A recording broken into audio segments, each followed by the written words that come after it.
दोस्तों, आज मैं आपके लिए लेकर आया हूँ कि अनुपात और समानुपात से रिलेटेड कुछ महत्वपूर्ण क्वेश्चनों को सीरीज भी लेकर आया हूँ और क्वेश्चन सभी एग्जाम की दृष्टि से सबसे महत्वपूर्ण होता है।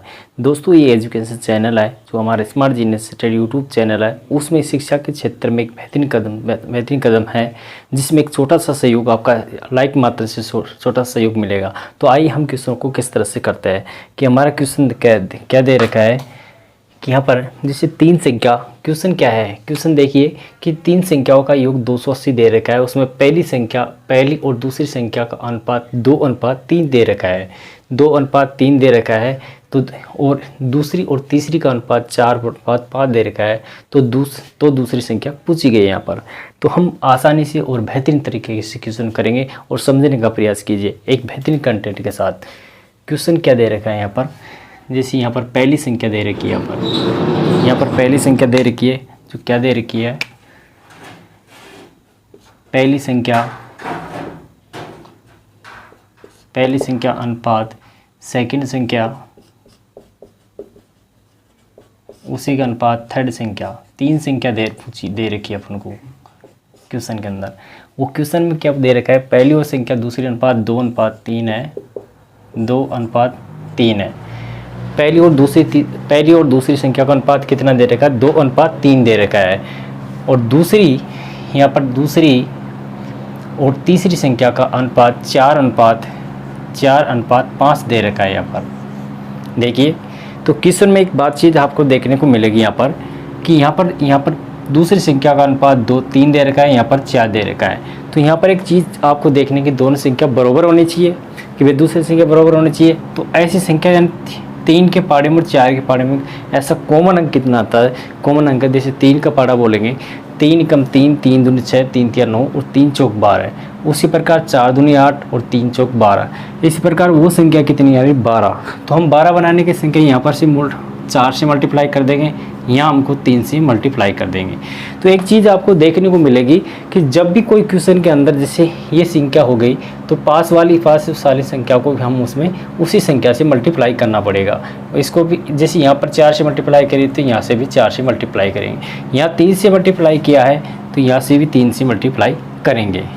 तो अब देख लीजिए यहाँ पर किस तरह से दे रखा है क्वेश्चन।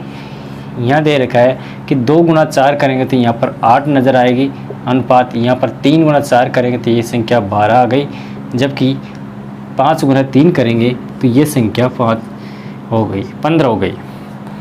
उसी प्रकार से कि यहाँ पर कितना दे रखा है कि इस संख्या का योग कितना दे रखा है कि जैसे 8, 12 और 15, तो कुल योग करेंगे टोटल, इसका टोटल कितना आ रहा है, टोटल योग आ रहा है 35 रहेगा यहाँ पर। लेकिन क्वेश्चन के अंदर 35 की योग न देकर हमने एक्चुअली वैल्यू दे रखी है 280 वैल्यू दे रखी है, जो कितने पर 35 × 35 को मल्टीप्लाई किया यहाँ पर कितने की 8 गुने पर बैठा है। कितने गुने पर बैठा है, 8 गुने पर बैठा है।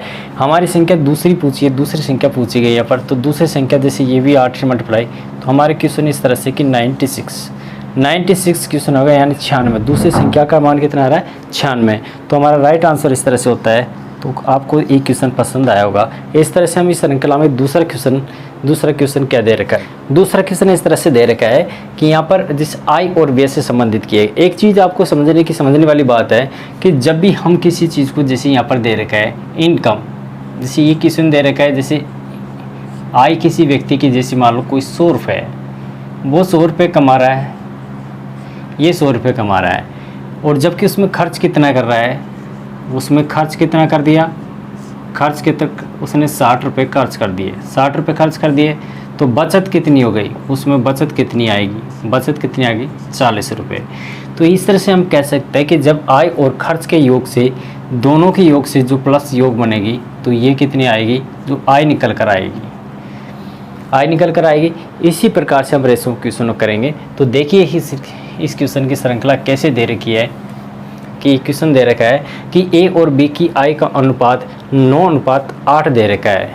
आय का अनुपात कितना दे रखा है, जैसे ए और बी कोई संख्या है, ए और बी 2 संख्या दे रखी है उसकी, जबकि ये क्या है इनकम, जैसे आई, उसका रेशो क्या दे रखा है 9:8, 9:8 दे रखा है, रेशो का अनुपात दे रखा है। जबकि खर्चों का अनुपात, इसका खर्च कितना हो गया ये खर्च कितना हो गया, उसका खर्च का रेशो दे रखा है जैसे 8/7 अनुपात क्या रखे, इसकी आय कितनी है 9 और जबकि बी की है 8, उसी प्रकार खर्च कितना कर रहा है 8, इसी कर रहा है बी कर रहा है 7 कर रहा है। तो यहाँ पर क्या कह सकते हैं कि यहाँ पर जैसे बचत का रेशो क्या होगा, बचत का रेशो क्या हो रहा है, यहाँ पर बचत कितनी हो रही है 1, इसी प्रकार यहाँ पर भी बचत कितनी आ रही 1, जैसे 8 आई थी 7 खर्च कर रहा था तो 1।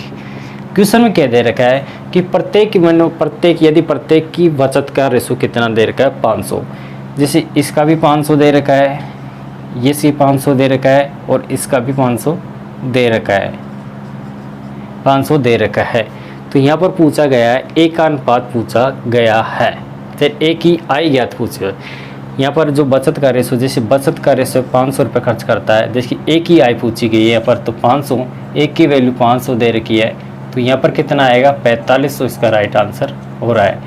इसका एक का रेशो, जैसे एक की वैल्यू 500 है, एक्चुअली एक का रेशो कितना है 9, आई का अनुपात कितना है, उसने 500 पूछी है तो 4500 इसकी आई होगी, जबकि बी की पूछी गई है तो बी की 8 है आई और 500 बचत का रेशो दे रखा है, तो कितना हो गया 4000। तो यहाँ पर इसने एक ही पूछी है तो एक ही आंसर 4500।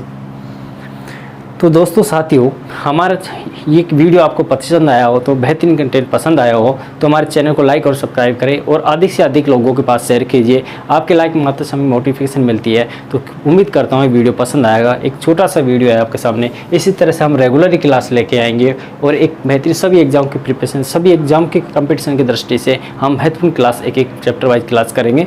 तो नमस्कार, अभी के लिए थैंक यू।